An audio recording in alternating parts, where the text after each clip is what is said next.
Hey guys, welcome to another Hughes lecture, Global Style World History. And in the next 10-15 minutes, we're going to talk out kind of some concepts related to human geography. Geography, how terms work in geography, and how geography has affected the development of world history.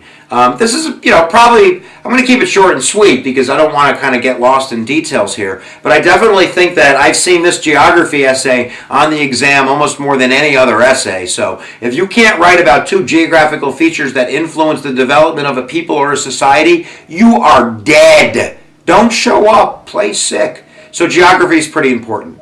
So I thought a lot about this, how to do this. We could do it by region, we could do it by event. I thought we'd do it by geography. So I'm going to go and get a piece of geography, and then I'm going to bring it back for you. And it'll probably be all around me. And we're going to talk about what it is, some of the vocab associated with the terms of the geography. Maybe it's longitude or latitude. Maybe it's rainforest. Maybe it's the steppes. Maybe it's peninsula. Whatever it's going to be. It's just so you get that multiple choice out of the way. But then most importantly, we're going to talk about how it influenced the development of that region, either through migration or cultural diffusion or isolationism or whatever it might be. It's a huge thesis. Geography affects the development of regions and history. How could you not get that one? And remember, a thesis is a big umbrella, so if you ever write about geography, please yell that from the mountaintops. How'd you like that pun? All right, let me go see if I can't find myself some water or something. I'll be right back. I think for the last, look at the river, amazing. I think for the last 1,000 years, the first question on the regions is something to do with water. Water is humongous in terms of early development of civilizations. So river valleys, and not just rivers, but river valleys, where the river kind of flows low and usually into a larger body of water, is generally where we find the Neolithic world development. Remember, the Paleolithic world is more of, or the Old Stone Age, is more of people really being nomadic and kind of wandering around, still based on geography, but more about kind of weather and the scarcity of food supply, chasing the buffalo or the Ice Age, those kinds of concepts. And as the Ice Age comes to an end, people differ about this when the Neolithic Age started, but I would guess anywhere from 30,000 years ago to 10,000 years ago, you start having people chilling, where they're going to discover that near these early, these river valleys, that they don't have to keep traveling because they have the ability, because of the geography, to grow food. And eventually animal husbandry, where they can domesticate animals and they don't have to chase buffaloes and such. So the examples on the test most often are Egypt, that you have Egypt developing by the Nile and all of the rich soil there. You have the Tigris and the Euphrates, where you have Mesopotamia, Babylonia, those early civilizations develop into city-states. You have the Yellow River in China, very early civilizations are developing there, as well as river systems like the Amazon in South America with maybe the Mayans, and that being the central kind of aspect in of them developing their civilizations. So river valleys, fertile soil, grow food, Neolithic, put the animals in a cage, yummy, yummy, yummy. I'm a vegetarian. I'd eat the corn though. All right, guys, let's go see if I can't find a mountain. You think that'd be easy to find? Just throw a rock, hit the mountain. I'll be right back.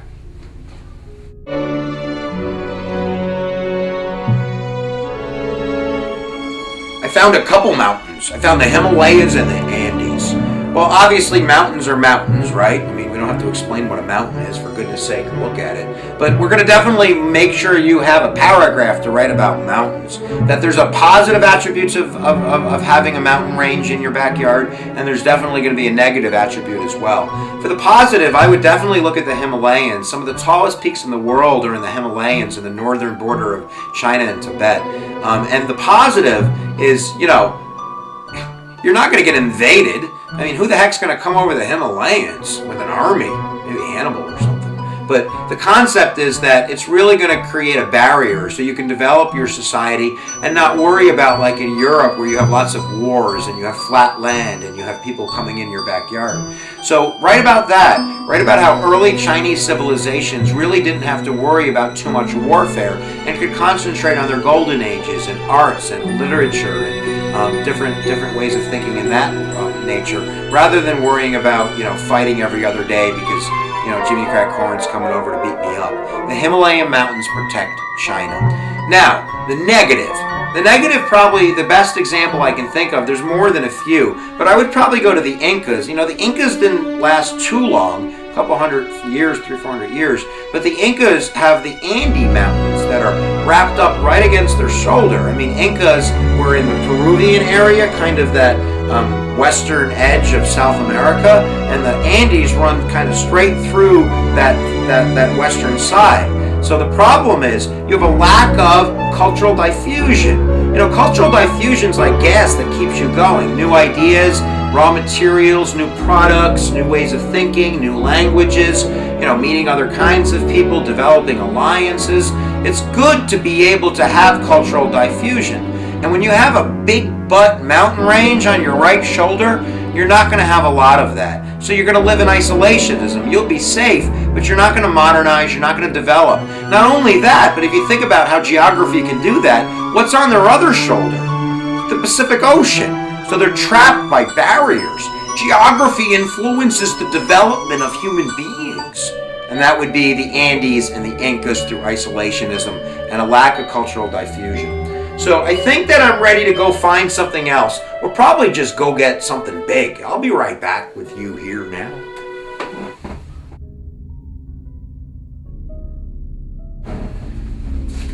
The ocean. I just said the ocean. Might as well say it. Yeah, you could write about the ocean. Ocean is going to kind of protect and create isolationism. Look at South America. You have giant golden civilizations down there with the Incas, the Aztecs, and the Mayans that just putter out.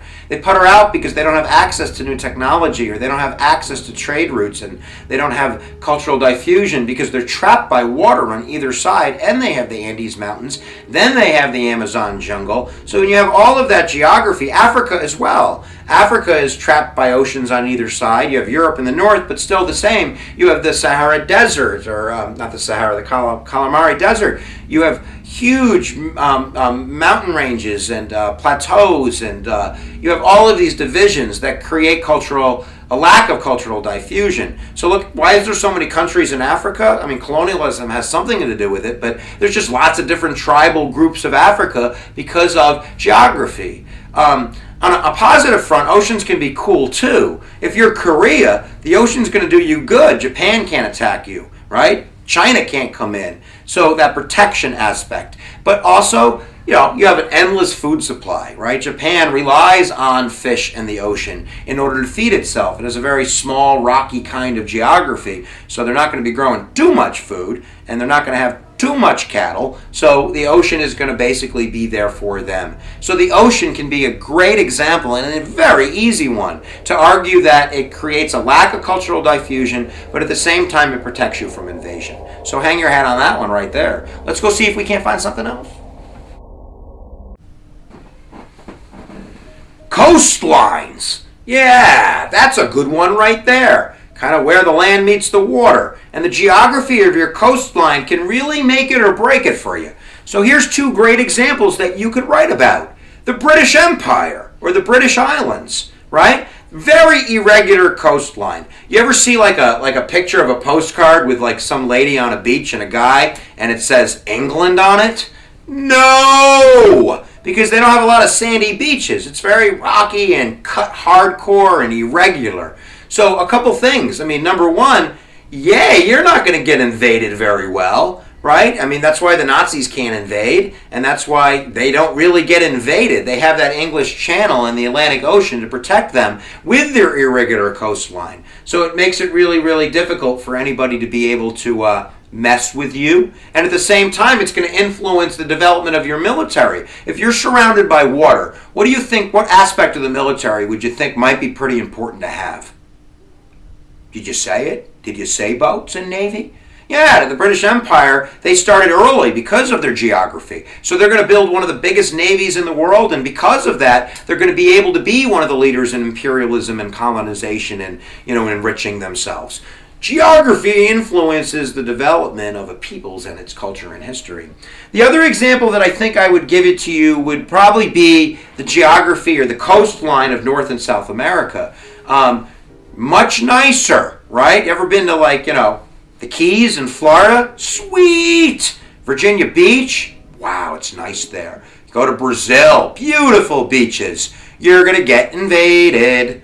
Yeah, it's having a smooth coastline. Definitely. Look at the New World got, its butt kicked by the European world. And that was because it was just easy to kind of row your boat gently on the shore, killing all the people with genocide and taking it all for yourself. That doesn't rhyme. Yeah, so that's definitely regular coast, irregular coastline. All right, we got to wrap this up soon. I think you got some examples in your understanding the thesis that geography influences the development of a people's and its culture and its history. I'm going to find another one.